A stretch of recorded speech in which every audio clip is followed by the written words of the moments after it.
In Kenneth Kitchen's book on the reliability of the Old Testament, he argues that the Genesis writer indeed was familiar with Near Eastern geography, and in fact, this knowledge dates back to far antiquity. Demonstrating this knowledge, Kitchen calls into question Loy's assertion that the rivers Tigris and Euphrates in modern Iraq are simply the namesakes of pre-flood watercourses, long destroyed and buried beneath the sediment of Yahweh's wrath. Kitchen notes that the Hebrew text describes the four rivers as having come from one single river, with its start in the garden itself. Again, the relevant text reads, "And a river went out of Eden to water the garden, and from thence it was parted and became into four heads." In other words, as Kitchen states, this is a snapshot-type view, taken looking out from where the single stream entered the garden and looking back, just upstream, to the point where four head rivers came together to form the single stream that entered the garden. Kitchen then goes on to name the four rivers, which have already been discussed in Part 1, and notes the familiarity of the Tigris and the Euphrates. He states that these two rivers join up in South Iraq to form the Shat al-Arab to enter the Gulf, but this was not always so in antiquity. Kitchen is, of course, interested in locating the two lesser-known rivers mentioned in the text, Pison and Gihon. Gihon, he notes, is mentioned in the text before the Tigris, and surmises that it may have been east of the Tigris, as the Euphrates is west of the river and is mentioned last in the biblical story. He then points out that Genesis 2:13 states that the Gihon winds through all the land of Cush, and notes that this could not be in reference to Upper Nubia in East Africa, or the Kushan in Edom, because of the vast distance that separates these places from the seemingly apparent location of Eden in southern Iraq. Kitchen then argues, directly east of the Tigris, through the mountains of western Iran, various rivers flow either west or south, ending up in the Tigris, or in the marshes of the Shat al-Arab, or in the latter, or in the Gulf. Best contenders here for the name Gihon would be either the Kirket River or perhaps the Diz plus Karun rivers.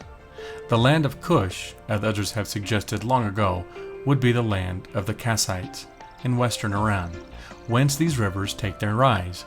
Nimrod, son of Cush, reigned in Mesopotamia in Genesis 10, verses 8 through 12. Mesopotamia, of course, being located in modern Iraq, making the reference to Cush in Genesis 2:13 not to a place in East Africa, Edom, or some long-lost pre-flood locale on the other side of the world. The river was very real, and indeed existed in the region of southern Iraq. Pison, however, creates a much more difficult problem. Kitchen acknowledges that for years this river presented difficulties for scholars and researchers who tried to place it in the geographic context of the ancient Near East. Kitchen builds his case for the historical reliability of the Old Testament and the Genesis author's familiarity with the geography of ancient Mesopotamia by noting the text's mention of Havilah in verse 11. He locates the river Pison by noting, "It cannot well lie farther east, beyond the Gihon, especially as it is linked in Genesis 2:11 with the gold-bearing land of Havilah." The latter occurs in Genesis chapter 10, verses 7 and 29, in Arabian contexts.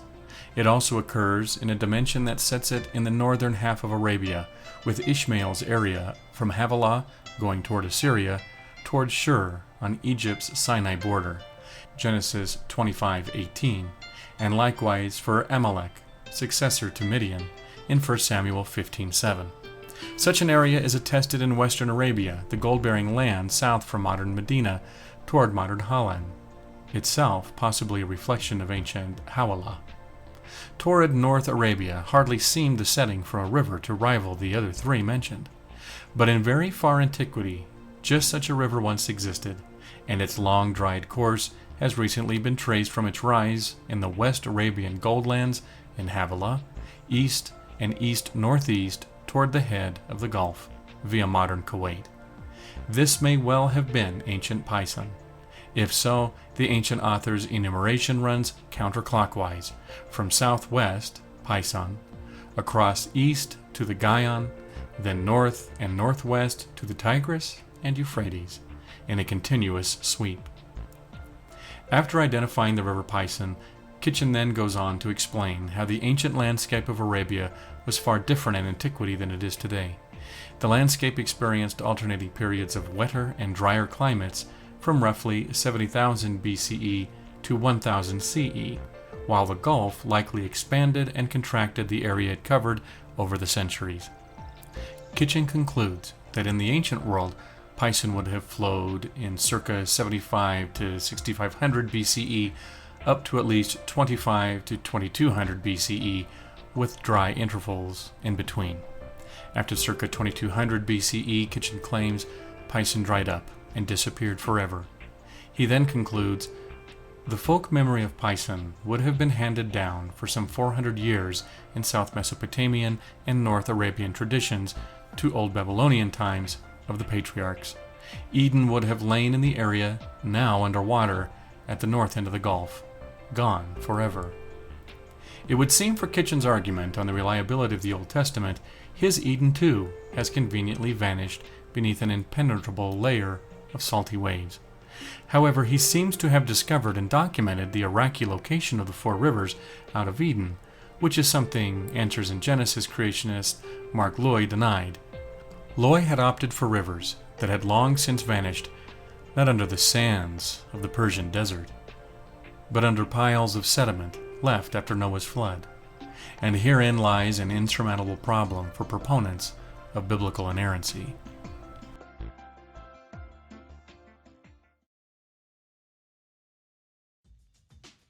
In my opinion, Kenneth Kitchen successfully argued for the geographical and historical location of the four rivers of Eden mentioned in the Old Testament book of Genesis.